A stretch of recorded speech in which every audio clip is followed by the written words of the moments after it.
कैसे हैं आप लोग? ठीक है, सब खैरियत से। अच्छा, आप हमने तीसरा चैप्टर शुरू किया हुआ था, डिस्प्लेसमेंट वेलोसिटी के बारे में हम पढ़ चुके हैं।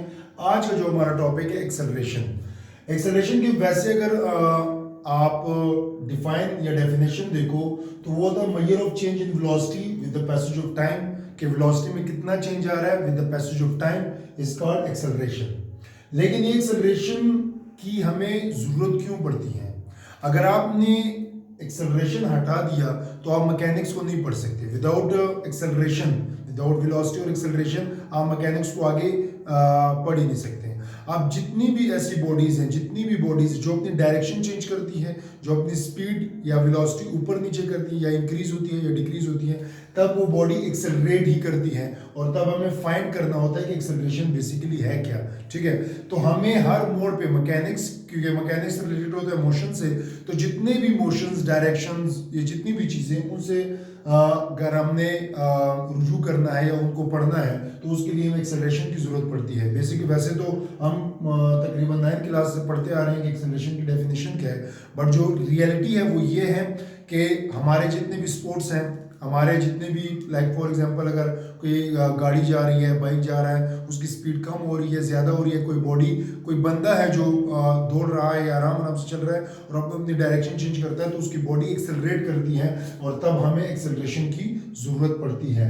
तो एक्सेलरेशन क्या होता है? Measure of change in velocity with the passage of time, कि आपकी वेलोसिटी में टाइम के साथ कितना चेंज आ रहा है, उसको बोलेंगे एक्सेलरेशन। फॉर एग्जाम्पल कि अगर आप यहाँ से सदर जा रहे हैं, ठीक है, और आपके यहाँ से सदर जाते हुए आपकी वेलोसिटी में कितना चेंज आ रहा है with the passage of time, उसको बोलेंगे हम एक्सेलरेशन।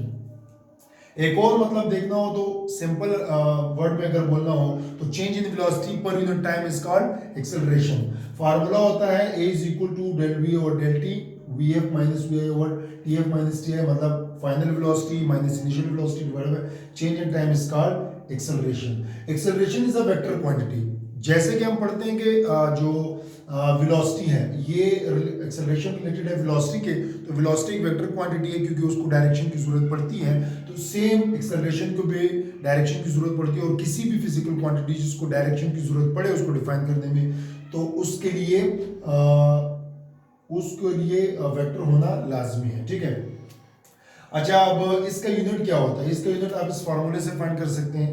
वेलोसिटी का यूनिट होता है मीटर पर सेकंड और टाइम का यूनिट होता है सेकंड, तो इसका यूनिट आ जाएगा मीटर पर सेकंड स्क्वायर। आप इसकी डायमेंशन भी निकाल सकते हैं। डायमेंशन आप आराम से इस तरह लिख सकते हैं कि मैस का कितना होता है kg, ठीक है, और इसका स्पीड का t, तो ये आ जाएगा इसका यूनिट। ठीक है, सॉरी, ये मैस नहीं है, लेंथ है, मीटर क्योंकि लेंथ है, सॉरी, तो इधर आ जाएगा L। ठीक है, तो ये मेरे पास इसकी डायमेंशन आ जाएगी। फिर acceleration is the measure of how rapidly the velocity is changing. वही जो मैं शुरू में बता रहा था। देखो, अब कोई गाड़ी जा रही है, ठीक है, अब इसकी वेलोसिटी कितनी चेंज हो रही है, वो क्या है?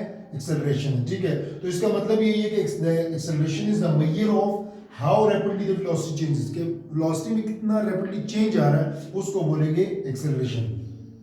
अब जैसे वेलोसिटी वाले टॉपिक में हमने average velocity, instantaneous velocity, uniform velocity, variable velocity सारी चीजें पढ़ चुके थे। इसी तरह एक्सेलरेशन, क्योंकि अब अगर वेलोसिटी चेंज हो रही है, वेलोसिटी में इतने टाइप्स हैं, तो उसी तरह एक्सेलरेशन में भी होंगे। तो average acceleration, the total change in velocity divided by total time is called average acceleration. जैसे मैंने वेलोसिटी का बोला था, सेम उसी तरह कि आपने पूरी वेलोसिटी को पूरे टाइम के साथ डिवाइड करना है, तो आपके पास एवरेज वेलोसिटी आ जाएगी कि आपकी एवरेज वेलोसिटी कितनी है।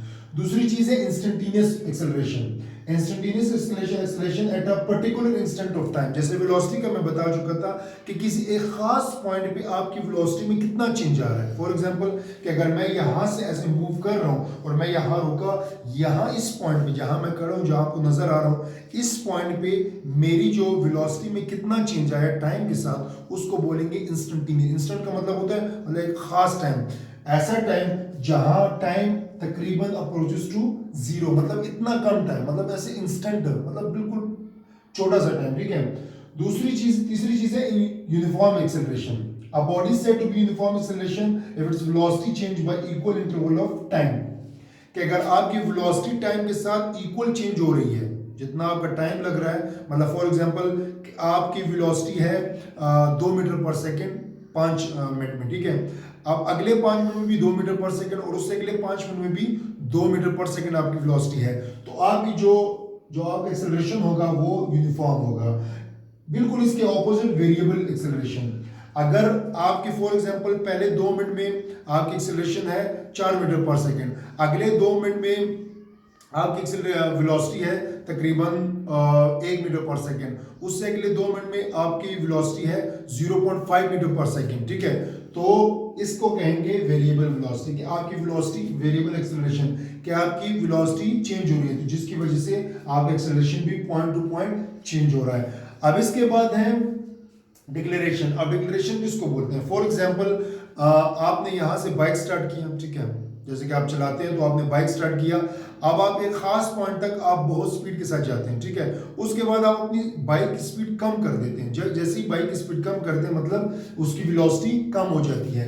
अब उसकी वेलोसिटी कम होगी तो जाहिर बात है कि एक्सेलरेशन भी एक्सेलरेशन नेगेटिव में आएगा। नेगेटिव में कैसे आएगा कि देखें, अब इस फार्मूले से देखते हैं कि आपकी जो इनिशियल स्पीड आप जा रहे हैं, इनिशियल स्पीड से आप वो ज़्यादा है और यहाँ जो आपकी फाइनल स्पीड है वो कम है, तो ये वैल्यू ज़्यादा है तो ये माइनस आ जाएगा, तो एक्सेलरेशन आपका नेगेटिव हो जाएगा। नेगेटिव एक्सेलरेशन को डिक्लेरेशन भी बोलते हैं और रिटार्डेशन भी बोलते हैं। अब ये जो होते हैं ना डिक्लेरेशन और रिटार्डेशन, अब ये चीज़ें एमसीक्यूज में आते हैं, ठीक है, पेपर में जब आप पेपर देने जाते हैं तो वो आपसे पूछते हैं कि डिक्लेरेशन क्या है या रिटार्डेशन क्या है, तो उधर बच्चे ना कंफ्यूज हो जाते हैं। कंफ्यूज नहीं होना, तो नेगेटिव एक्सेलरेशन को क्या बोलते हैं, या रिटार्डेशन बोलते हैं या डिक्लेरेशन बोलते हैं, ठीक है। अब डायरेक्शन ऑफ एक्सेलरेशन के जो एक्सेलरेशन की डायरेक्शन है वो किस चीज़ पे डिपेंड करती है, तो एक्सेलरेशन की direction, if velocity of the object increase A will be in the direction of velocity. For example कि अगर आप बाइक से जा रहे हैं और आपकी जो वेलोसिटी वो बढ़ रही है टाइम के साथ, ठीक है, तो जो आपकी डायरेक्शन वेलोसिटी की जो डायरेक्शन होगी वही एक्सेलरेशन की भी डायरेक्शन होगी, ठीक है।